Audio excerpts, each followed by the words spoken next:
Hi everybody, welcome to another edition of Inside Elite Fitness. I'm Sean Woodland, joined by always as this fine, handsome gentleman, Tommy Marquez. Today it's all about strength and depth, a really exciting event that we got to watch over the weekend, and you had some really exciting moments and a really good production value to it as well. I don't give up sleep for just about anything, Sean, but I gave up sleep for this weekend because I had a blast watching the live stream. Hats off to their team, well covered, well produced. The workouts played out very fun, for at least from a spectator standpoint. Overall, solid event. Yeah, let's get into the women's side of things because that was the competition that went basically as expected. As Sarah Sigmundsdottir comes away with the win and will for sure earn an invite to the CrossFit Games. She has 682 points, edges out Jamie Green by a sizable margin, 44-point victory. And then Dani Spiegel continues to impress, 602 points, she takes third. And then Turi Helgadottir, more on her in a second, takes fourth because of a tiebreak with Jessica Griffith. But for Sarah Sigmundsdottir, I think this was a big win for her. I wrote about Sarah leading up to the event about how she just wanted to get her competitive mojo back. Well, if you look at the numbers, it's pretty clear she's got it back. 4 event wins in 7 events. She never finished lower than second the entire weekend, and more specifically, on the 4th workout of the competition, Sean, I saw her go tap and go for some of the clean and jerks with the assault bike where everyone else went singles. You could see that competitive fire in her eyes and she was feeling it. That's the Sarah of old that we saw make the podium twice when she debuted. Yeah, if she can keep that up, she'll be scary when she gets to Madison. Now, meanwhile, Turi Helgadottir in the final event provided us with some regional level excitement there, coming from nowhere to just edge out Sarah at the finish line. But that win has some pretty big implications. And when everything shakes out with all of the backfills and qualifying spots for the Open, what Turi did in the final event might be the biggest move of the weekend. Going into the finale, she was 6th place overall, kind of outside of the striking distance for potentially getting a backfill spot. You know what? She comes out firing on all cylinders, edges out Sarah Sigmundsdottir from a far lane. The cameras didn't even see her coming. She gets the event win. It moves her up into 4th place overall with a tiebreaker over Jessica Griffith. And now you look at the women ahead of her, Sarah Sigmundsdottir, Dani Spiegel, and Jamie Green all stand to have an invite by the time the strength and depth invite gets hands out. This could be her ticket to the games once everything shakes out in a few more weeks. Yeah, meanwhile, on the men's side, it was Bronislav Olenkowicz, who was very impressive on day 1, but we looked at the events that were on day 2 and thought maybe he doesn't stay there. He did fall out of the top spot, but once again ends up on top of the overall leaderboard by 6 points over the Big Red Express. Drew Wayman, by a tiebreak over David Sharunki, takes second. Roman Krennikov is in the top 5, as is Elliot Simmons. But Bronislav Olenkowicz now is going to get an invite to the CrossFit Games. What impressed you about him?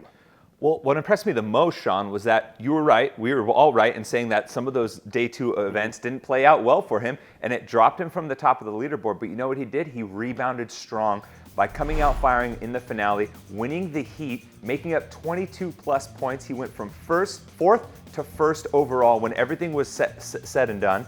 That's a 28-point swing that he made, winning by 6 points. And now, just to showcase the resolve from an athlete who just missed out at regionals last year, taking 6th in Europe, to be able to make a charge in the final event and get himself to the games, you love to see stories like that. Meanwhile, Drew Wayman, the guy I know you're driving the Big Red Express here, he's looked pretty good so far as a backfill position to the CrossFit Games. Certainly helps himself here, but so did David Sharunki.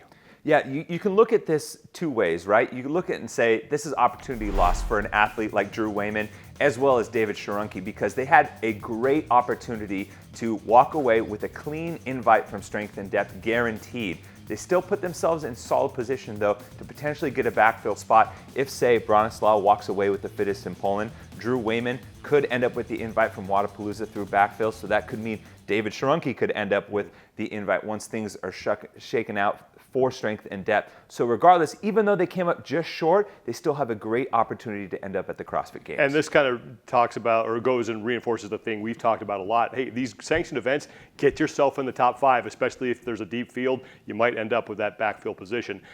Not really a deep field on the team side of this competition, though, as the Central Beasts run away with this thing. They win 6 of the 7 events, and they beat the athlete program, the 2nd place team, by 80 total points, and the Central Beasts went 4 for 4 on day 1 and basically set themselves up for the event win. Now the question becomes, will they be a contender in Madison?